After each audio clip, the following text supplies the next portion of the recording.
மற்றும் மேடையில் அமர்ந்திருக்கிற பேராளுமைகளே, கலைஞர்களே, தமிழ் சொந்தங்களே, உங்கள் அனைவருக்கும் என்னுடைய பணிவார்ந்த வணக்கத்தை தெரிவித்துக் கொள்கிறேன். மாண்புமிகு பறை இசை வெளியீட்டு விழா என்பதை விட மாண்புமிகு பறை தமிழர் பண்பாட்டு கூடல் என்று சொல்லக்கூடிய வகையில் ஒரு இனத்தின் பண்பாடு குறித்து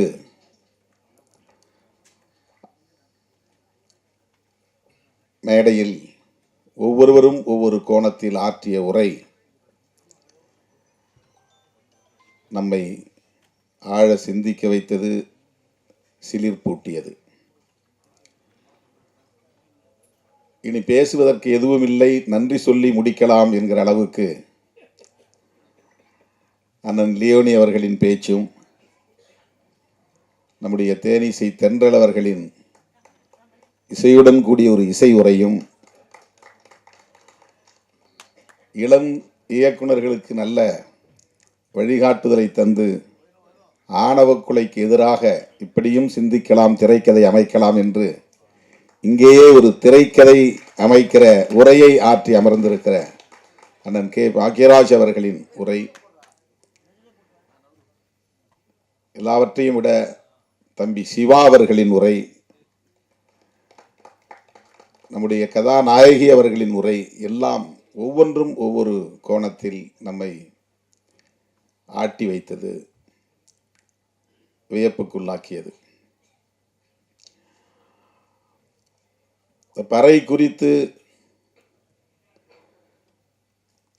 நம்முடைய தமிழர் பண்பாடு எவ்வாறு இருந்தது, நாகரிகம் அடைந்தது என்ற உரையாக இது அமைந்தது. ஒவ்வொருவரும் ஆற்றிய உரைகள். பறை என்பது இன்றைக்கு ஒரு இழிவான சொல்லாக மாறி இருக்கிறது. அதனால் அந்த கருவியும் இழிவாக பார்க்கப்படுகிற சூழல் அமைந்துவிட்டது. அந்த கருவியால் ஒரு இனம் இழிவாக கருதப்படுகிறதா அல்லது ஒரு இனத்தால், ஒரு சமூகத்தால் அந்த கருவி குறைத்து மதிப்பிடப்படுகிறதா என்று நமக்கு தெரியவில்லை. ஆனால் இது ஆதி சிவன் அடித்த பறை என்று கவிஞர் சினேகன் அவர்களின் வரிகளில் அண்ணன் தேனிசை தென்றல் அவர்கள் அமைத்திருக்கிற இந்த பாடல் நம் கவனத்தை ஈர்த்தது. தங்கர்பச்சான் அவர்களின் படத்திலே பறை பறை பறை என்று ஒரு பாடல் ராகவா லாரன்ஸ் அவர்கள் நடித்திருப்பார். அது தமிழகத்தில் ஒரு பெரிய தாக்கத்தை ஏற்படுத்தியது. அதன் பிறகு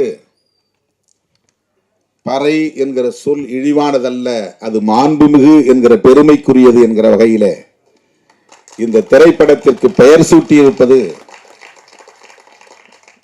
ஒரு துணிச்சலான செயல், போற்றுதலுக்குரிய செயல். இந்த பெயர் சூட்டியதற்கே விருது கொடுக்கலாம், தனியே ஒரு பாராட்டு விழாவை நடத்தலாம். இயக்குனரின் துணிச்சலை, கதை எழுதியவர்களின் துணிச்சலை நான் மனமாற பாராட்டுகிறேன், வாழ்த்துகிறேன்.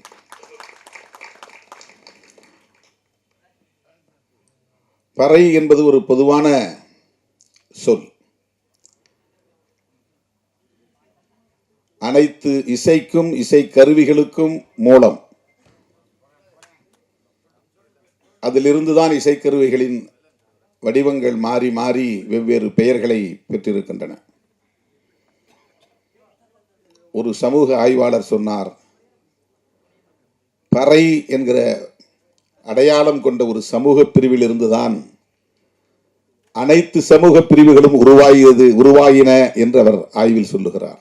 வெவ்வேறு பெயர்களை தாங்கி மாறி மாறி போகிறார்கள் என்று.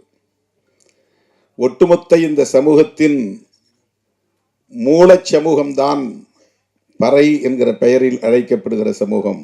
இது ஒரு சமூக ஆய்வாளரின் கருத்து. இன்னும் சொல்ல போனால் மறைந்த தமிழரசன் அவர்களின் கருத்து, தமிழ்நாடு விடுதலை படையை நிறுவிய தமிழரசன் அவர்களின் கருத்து. வெவ்வேறு பெயர்களில் வெவ்வேறு சமூகங்கள் அழைக்கப்பட்டாலும் மனித குலத்தின் பாரம்பரிய வரலாற்றில் பார்க்கிற போது ஒரு குலத்தில் இருந்துதான் எல்லா குலமும் என்கிற போது தமிழ் சமூகத்தில் அந்த மூல சமூகம் ஆதி குலம் பறையர் குலம்தான் என்று அந்த வல்லுநர்கள் பதிவு செய்கிறார்கள். பறை அடித்ததனால் பறையன் என்று பலரும் கருதுகிறார்கள். அப்படி இருக்க வாய்ப்பே இல்லை. இன்றைக்கும் நீங்கள் ஒரு கிராமத்திற்கு போனால், பறையர் குடியிருப்புக்கு போனால் 200 குடும்பங்கள் 300 குடும்பங்கள் இருக்கிறார்கள் என்றால் அந்த 300 குடும்பங்களை சார்ந்தவர்களும் பறை அடிப்பதில்லை. அவர்களுக்கு பறை பற்றி தொடர்பும் இருப்பதில்லை. அந்த கிராமத்தில் சிலர்தான், விரல் விட்டு எண்ணக்கூடிய சிலர்தான் பறை அடிக்கிற ஒரு வழக்கத்தை வைத்திருப்பார்கள். எல்லா மக்களும் விவசாயத்தை செய்யக்கூடியவர்கள் தான். அவர்களுக்கு ஏரோட்ட தெரியும், நடவு நட தெரியும், அறுப்பு அறுக்க தெரியும், தாள் அடிக்க தெரியும். விவசாய பெருங்குடி மக்கள் தான். அந்த விவசாய பெருங்குடி மக்களை ஒட்டுமொத்தமாக பறையர் என்ற பெயரில் அழைத்து இழிவுபடுத்தி இருப்பதற்கு என்ன காரணமாக இருக்க முடியும்? இது குறித்து பலர் ஆய்வு செய்திருக்கிறார்கள். அதற்கு ஒரே காரணம்தான், இது மூலச் சமூகம், ஆதி சமூகம். அதிலிருந்து தோன்றுகிற ஒவ்வொரு புதிய சமூகமும் அதிலிருந்து தன்னை தனிமைப்படுத்தி அந்நியப்படுத்தி பிரிவுபடுத்தி காட்டிக்கொள்வதற்காக அந்த ஆதி சமூகத்தை இழிவுபடுத்துவதை ஒரு பண்பாடாக இங்கே வளர்த்திருக்கிறார்கள். அப்போதுதான் நாங்கள் அவர்களை விட மேலானவர்கள் என்று சொல்லுகிற அந்த நிலை வளர்ந்திருக்கிறது. இது சமூக ஆய்வாளர்களின் கருத்து. பறை என்பதிலிருந்து பறையன் என்கிற ஒரு சமூகம் உருவாகி இருக்க வாய்ப்பே இல்லை. இது குறித்து பலரும் இப்போது ஆய்வு செய்திருக்கிறார்கள். பரம்பரை என்கிற சொல்லில் வருகிற பறை, இந்த பா ரை, அது இடையின ரை, எரள வரள இடையினம் என்கிற இப்படி கொம்பு போட்டு கீழே இழுக்கிற ரை பறை. இந்த வல்லின ரை அல்ல, கசட தபர என்கிற எழுத்துக்களில் வருகிற வல்லின ரை இந்த இசைக்கருவியை குறிக்கும். அந்த பறையன் என்கிற சொல்லில் இருக்கிற எழுத்து இடையின ரகரத்தில் வருகிற ரை என்கிற சொல்லை குறிக்கும், எழுத்தை குறிக்கும். ஏன் என்றால் அதற்கு ஒரு விளக்கம் தருகிறார்கள். பரன் பறை இது இரண்டும் தாய் தந்தை என்று சொல்லுகிற சொல்லோடு வருகிற 7வது தலைமுறையின் பெயர்.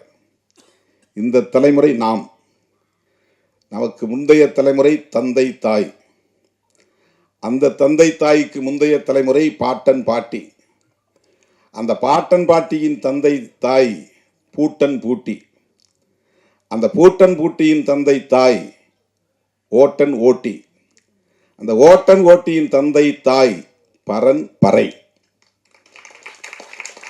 இது 7வது தலைமுறை. ஆதி குடி. அந்த பரனுக்கும் பறைக்கும் பிறந்தவர்கள் சேயோன் சேயோல், சேயோனுக்கும் சேயோலுக்கும் பிறந்தவள் ஓட்டன் ஓட்டி, ஓட்டனுக்கும் ஓட்டிக்கும் பிறந்தவர்கள் பூட்டன் பூட்டி, பூட்டனுக்கும் பூட்டிக்கும் பிறந்தவர்கள் பாட்டன் பாட்டி, பாட்டனுக்கும் பாட்டிக்கும் பிறந்தவர்கள் தந்தை தாய். இன்றைக்கு நாம் இது 7 தலைமுறை குறிக்கிற ஒரு சொல்லாடல் தமிழிலே உண்டு.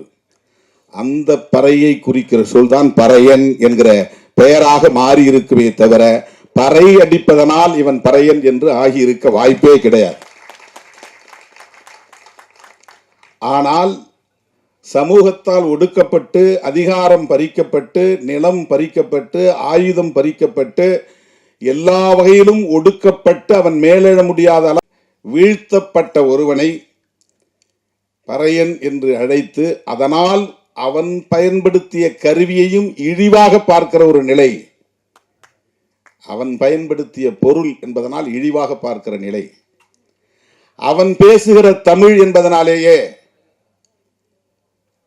இன்னும் தூய தமிழ் சொல்லை பேசக்கூடியவனாக இருக்கிற காரணத்தினாலேயே தமிழ் பேசுவதை அவமானமாக கருதுகிற புதிய தலைமுறை வளர்ந்திருக்கிறது. சாதம் சொன்னாதான் மரியாதை, சோறுன்னு சொன்னா அது சேரியில பேசுற பாஷை. சோறு திங்கிறேன்னு சொன்னா அது என்னடா சேரி பையன் மாதிரி பேசுறேன். சேரி என்பது சேர்ந்து வாழும் இடம். பார்ப்பனர்கள் சேர்ந்து வாழுகிற இடம் பார்ப்பன சேரி, அது நடைமுறையிலே இருந்திருக்கிறது. பார்ப்பனர்கள் வாழுகிற இடம் பார்ப்பன சேரி, பல்லர்கள் வாழ்ந்து சேர்ந்து வாழும் இடம் பச்சேரி, பல்லு சேரி பச்சேரி. இடையர்கள் வாழ்ந்து சேர்ந்து வாழுகிற இடம் இடைச்சேரி. எல்லா ஊர்களுக்கும் சேரி என்பது பொதுவான பெயர். ஆனால் அது இன்றைக்கு பறையர்களுக்கு மட்டுமே உரிய பெயராக மாறி நிற்கிறது. தோல் கருவிகள், எல்லா கருவிகளும் பறையிலிருந்து தோன்றியது. மற்ற தோல் கருவிகளுக்கெல்லாம் சமூகத்தில் மரியாதை. ஆனால் அவன் பயன்படுத்துவதனாலேயே அது இழிவான கருவி, இழிவான பொருள் என்று பார்க்கிற ஒரு உளவியல் இங்கே கட்டமைக்கப்பட்டிருக்கிறது. இதைத்தான் மாற்ற வேண்டும். பொது உளவியலில் இந்த இழுக்கு இருக்கிறது, அதை துடைத்தெறிய வேண்டும் என்றுதான் பெரியார் கனவு கண்டார், புரட்சியாளர் அம்பேத்கர் கனவு கண்டார். அதைத்தான் நாம் பேசுகிறோம். அந்த அரசியல் புரிதல் இருப்பதனால்தான் விஜய் சுகுமாரன் இந்த படத்திற்கு மாண்புமிகு பறை என்று பெயர் சூட்டியிருக்கிறார். அண்ணா ரொம்ப அருமையா சொன்னாங்க. நாடோடி மன்னன், நாடோடி என்பவன் ஏதும் இல்லாதவன், மன்னன் என்பவன் ஆட்சி அதிகார பீடத்தில் இருப்பவன். ரெண்டையும் சேர்த்து ஒரு பெயர் வைப்பதைப் போல மாண்புமிகு என்பது பெருமைக்குரியது, பறை என்பது இழிவானது. இந்த இரண்டையும் இணைத்து மாண்புமிகு பிரதமர் என்று சொல்லுவது போல், மாண்புமிகு முதலமைச்சர் என்று சொல்லுவது போல், பிரதமர் என்கிற இடத்தில் பறையை வைத்த பெருமை இந்த இயக்குனருக்கும் இந்த இயக்க படத்தின் குழுவினருக்கும் உள்ளது. மாண்புமிகு பிரதமர், மாண்புமிகு முதலமைச்சர் என்று சொல்லுவது போல் மாண்புமிகு பறை என்று சொல்லுகிற அந்த துணிச்சல், அது ஒரு அரசியல் புரிதலில் இருந்து மட்டும்தான் செய்ய முடியும். அப்படிப்பட்ட ஒரு படத்தில் தம்பி சிவா போன்றவர்கள் இன்றைக்கு நடித்திருக்கிறார்கள் என்றால் அண்ணன் லியோனி அவரிடம் அவர் கற்றுக்கொண்ட அரசியலும் தான் அதற்கு அடிப்படை. சில பேர் இல்லைங்க இந்த படத்தெல்லாம் நடிக்க எனக்கு விருப்பம் இல்லைன்னு சொல்றதுக்கு வாய்ப்பு இருக்கு. சாதியவாத சிந்தனை உள்ளவர்களால் இப்படிப்பட்ட படங்களில் நடிக்க விரும்ப மாட்டார்கள், பெயர் வைப்பதற்கும் உடன்பட மாட்டார்கள். அப்படியே இயக்குனர் பெயர் வைத்தாலும் இந்த படத்தில் நான் முதலாக போய் அறிமுகமாக வேண்டுமா? இப்போ படத்தில் முதல் படத்தில் நடிச்சாக்க அந்த படத்துடைய பெயர் சேர்ந்து போகும். சில பேருக்கு பெயர் முன்னெட்டில் சேரும். அப்போது இவருக்கு என்ன முன்னெட்டு வரும்? அவருக்கு ஒரு தயக்கம் வரும்.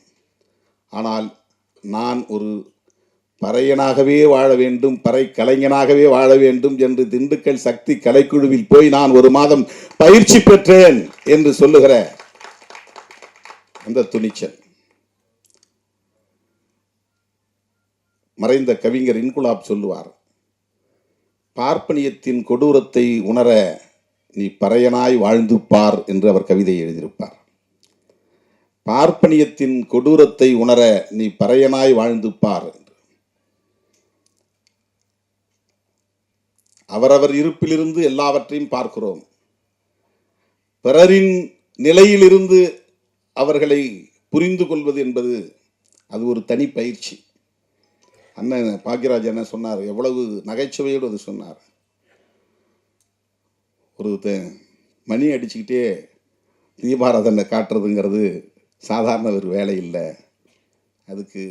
அதுக்கும் ஒரு ஞானம் வேண்டும், பயிற்சி வேண்டும். சர்வர் வேலை செய்கிறதுக்கு ஒரே நேரத்தில் 10 பேர் வருவான், 10 விதமாக ஆர்டர் பண்ணுவான். அதை அனைத்தையும் கேட்டு மனசில் ஞாபகத்தில் வச்சு அதை போய் ஆர்டர் பண்ணி வாங்கிட்டு வந்து எவன் எது கேட்டானோ அவன்கிட்ட கொடுக்கணும். அவனுக்கு தகுந்த மாதிரி பில் போட்டு வாங்கி கொடுக்கணும். இது எவ்வளோ பெரிய பணி தோழர்களே. பறையனாய் வாழ்வது என்பது அவ்வளவு கடினமானதல்ல. நீ மன்னனாய் வாழ்ந்துவிட முடியும் இந்த சமூகத்தில், ஒரு பறையனாய் வாழ முடியாது என்பதுதான் இன்குலாப் அவர்களின் அனுபவம். ஒவ்வொரு நாளும் ஒவ்வொரு களத்திலும் அவர்கள் சந்திக்கிற அவமானங்களும் இழிவுகளும் அவமதிப்புகளும் தாங்கிக் கொள்ள முடியாது. திரைப்பட வாய்ப்பு கேட்டு வந்தேன், என்னால் முடியாது என்று என்னை வீட்டுக்கு அனுப்புகிற போது அந்த வீட்டுக்கு போகிறது எனக்கு பெரிய அவமானமாக இருக்குது, திரும்ப போகிறது. அதனால் நான் அங்கேயே வேலை செய்வேன். அந்த ஒரு நிகழ்ச்சியில் அவருக்கு இருக்கிற அந்த ஈகோ அவருடைய மானம் தொடர்பான ஒன்றாக இருக்கிறது. திரைப்படத்தில் வாய்ப்பு கிடைக்கல, நான் திரும்ப போனால் ஊரில் இருக்கிற என்ன நினைப்பான், அது எவ்வளோ பெரிய காயத்தை மனசில் ஏற்படுத்தும். எப்படி நம்ம தலை நிமிர்ந்து வாழ முடியும், அங்கே மற்ற இளைஞர்களோட எப்படி அங்கே நடமாட முடியும், அது எனக்கு பெரிய தலைக்குனிவை தரும் அப்படின்னு நினைக்கிறார். இந்த மான உணர்ச்சி ஒவ்வொரு மனிதனுக்கும் உண்டு. ஆனால் அத்தனை இடங்களிலும், அவன் காலடி வைக்கிற அத்தனை இடங்களிலும் அவனுக்கு இழிவும் அவமதிப்பும் இருக்குமே. ஆனால் அவன் உள்ளம் எந்த அளவுக்கு ஒவ்வொரு நாளும் காயப்படும் என்பதை உணராமல் பலர் பேசுகிறார்கள் என்பதனால் தான் இன்குலாப் சொன்னார், நீ பார்ப்பனியத்தின் கொடுமையை உணர வேண்டுமானால் பறையனாய் வாழ்ந்து பார் என்று சொன்னார். அந்த பறையன் என்பது இந்த பறையடிப்பவன் என்கிற பொருளில் இல்லை. இந்த சமூகத்தால் வீழ்த்தப்பட்ட ஒரு பெரிய சமூகம், ஆதி சமூகம். தோழர்களே, சாதி அமைப்பு என்பது இந்த சமூகத்தில் எவ்வளவு கொடூரமான தாக்கத்தை ஏற்படுத்தி இருக்கிறது. ஆணவ கொலை பற்றி அவருடைய அனுபவத்தை அண்ணன் பாக்கியராஜ் சொன்னபோது ரொம்ப அதிர்ச்சியாக இருந்தது. அது இன்றைக்கும் தொடர்கிறது. இது ஒவ்வொரு மனிதனுக்குள்ளும் தன் குடும்ப கௌரவம், சாதி கௌரவம் என்பதோடு இணைக்கப்பட்டிருக்கிறது. 10 மாதம் சுமந்து ஈன்றெடுத்த பிள்ளைக்கு பாலூட்டி சீராட்டி பாராட்டி வளர்த்தாலும், பல கனவுகளோடு அவர்களை கொஞ்சி மகிழ்ந்து வளர்த்தாலும், தன் குடும்ப கௌரவம் பாதிக்கப்படும் என்கிற போது அதற்கு விஷம் கொடுத்து நஞ்சு கொடுத்து கொள்ளக்கூடிய அளவுக்கு அவர்களின் சாதிய உளவியல் இங்கே கட்டமைக்கப்பட்டிருக்கிறது. பெற்ற பிள்ளையை படுகொலை செய்யக்கூடிய அளவுக்கு ஒருவனை உந்தி தள்ளுகிறது என்றால் அது எந்த அளவுக்கு ஒரு பித்துக்குளித்தனமான உளவியல். இதை சாதியவாதிகளால் ஒருபோதும் ஏற்றுக்கொள்ள முடியாது. ஆனால் இதை எதிர்த்து போராட வேண்டும் என்கிற உணர்வு இன்றைக்கு திருமாவளவன் போன்றவர்கள் வந்த பிறகு நிகழ்ந்ததல்ல. 2000 ஆண்டுகளாக இந்த போர் நடந்து கொண்டே இருக்கிறது. சாதி இரண்டொழிய வேறில்லை என்று அவ்வை பாட்டி சொன்னதிலிருந்து, ஆண் சாதி பெண் சாதி ஆக இரு சாதி வீண் சாதி மற்றையெல்லாம் என்று சித்தர் காலத்தில் பாடிய காலத்தில் இருந்து, பரப்புக்கும் எல்லா உயிர்க்கும் என்று ஐயன் திருவள்ளுவன் 2000 ஆண்டுகளுக்கு முன்பே சொன்னது, இவையெல்லாம் இந்த சாதிய கட்டமைப்பை எதிர்த்து நடத்திய யுத்தத்தின் எச்சங்களவை, பதிவுகள். நாம இன்னைக்கு புதுசா பேசல. இத ஐயன் திருவள்ளுவனே இந்த சாதி அமைப்பு கூடாது என்ற ஆதங்கத்தை அவர் வெளிப்படுத்தி இருக்கிறார். இது நீண்ட நெடிய ஒரு போராட்டமாக இருக்கிறது. அந்த போராட்டத்தை வெவ்வேறு வடிவங்களில் இன்றைக்கு நாம் மைய நீரோட்டத்தில் இணைக்கிற முயற்சி. இவ்வளவு பெரிய நிகழ்ச்சி, ஒரு திரைப்படத்திற்கான தலைப்பு, ஒவ்வொரு களத்திலும் ஆகச்சிறந்த ஆளுமைகள் வந்து இது குறித்து ஆற்றுகிற உரை, இவையெல்லாம் ஒரு மெயின் ஸ்ட்ரீம் பாலிடிக்ஸ்குள்ள இந்த விஷயங்களை இணைக்கிற பெரிய முயற்சி. இப்படி ஒரு பொதுவெளியில் அனைத்து தரப்பாரும் விவாதிக்கக்கூடிய ஒரு களத்தில் இந்த பொருள் கருப்பொருளாக இன்றைக்கு கையாளப்படுகிறது என்றால் எவ்வளவு ஒரு வேட்கை நமக்குள்ளே இருக்கிறது, தாக்கம் இருக்கிறது, சமத்துவ வேட்கை இருக்கிறது என்பதை இது உணர்த்துகிறது. ஆற்றல் ஒவ்வொரு மனிதனுக்குள்ளும் இருக்கிறது.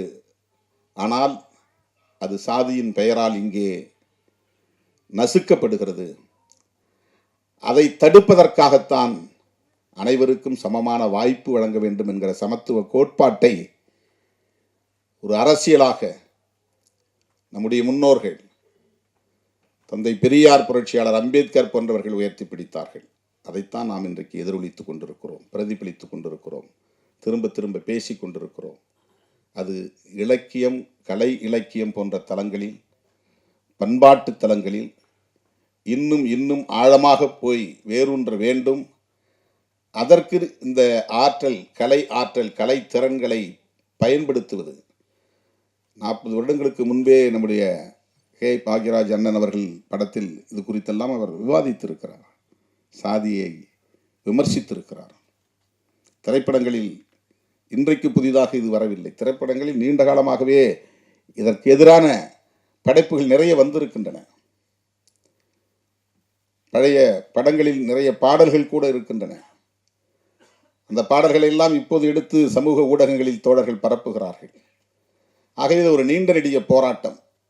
அந்த போராட்டத்திலே திரைக்கலை ஆளுமைகள் தங்களையும் இணைத்துக் கொள்வது, அதற்காக தம்முடைய ஆற்றலை முழுமையாக பயன்படுத்துவது, இதுபோன்ற படைப்புகளை கொண்டு வருவது, இதன் மூலம் சமூகத்தில் ஒரு தாக்கத்தை ஏற்படுத்துவது மிகுந்த மகிழ்ச்சி அளிக்கிறது. விஜய் சுகுமாரன் அவர்களை நெஞ்சார பாராட்டுகிறேன். இந்த திரைப்படத்தில் நடித்திருக்கிற தம்பி சிவா அவர்கள் மிக அற்புதமாக உரையாற்றினார். அவருடைய உரையில் நல்ல ஒரு தெளிவு இருந்தது. அந்த தெளிவு அரசியல் புரிதலாக ஒரு நீண்டகால அரசியல் தொலைநோக்கு பார்வை உள்ளதாக நான் புரிந்து கொள்கிறேன். இது போன்ற கலைஞர்கள் தான் திரைத்துறையை கையில் எடுக்க வேண்டும், பயன்படுத்த வேண்டும். ஏன்னா இப்போ நிறைய பேர் சாதி பெருமை பேசுகிற படங்களையும் இயக்குகிறார்கள், நியாயப்படுத்துகிற இயக்குநர்களும் இருக்கிறார்கள்.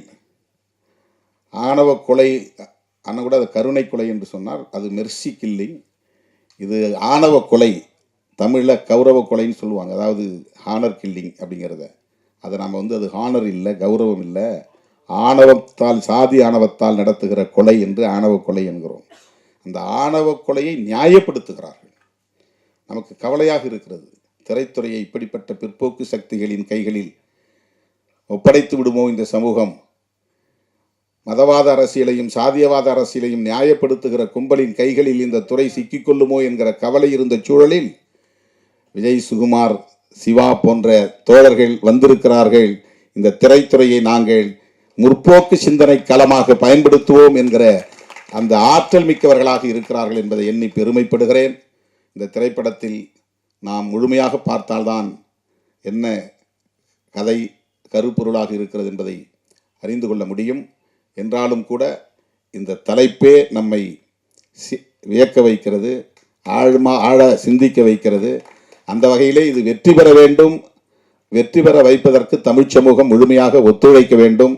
விடுதலை சிறுத்தைகளும் அதற்கு ஒத்துழைப்பாக இருப்போம் என்பதை இந்த நேரத்திலே சொல்லி, எனக்கு இந்த அரிய வாய்ப்பை ஏற்படுத்தி தந்த அண்ணன் லியோனி அவர்களுக்கும், இயக்குனர் விஜய் சுகுமாரன், தம்பி சிவா போன்றவர்களுக்கும் என்னுடைய நெஞ்சார்ந்த நன்றியை தெரிவித்து விடைபெறுகிறேன். நன்றி, வணக்கம்.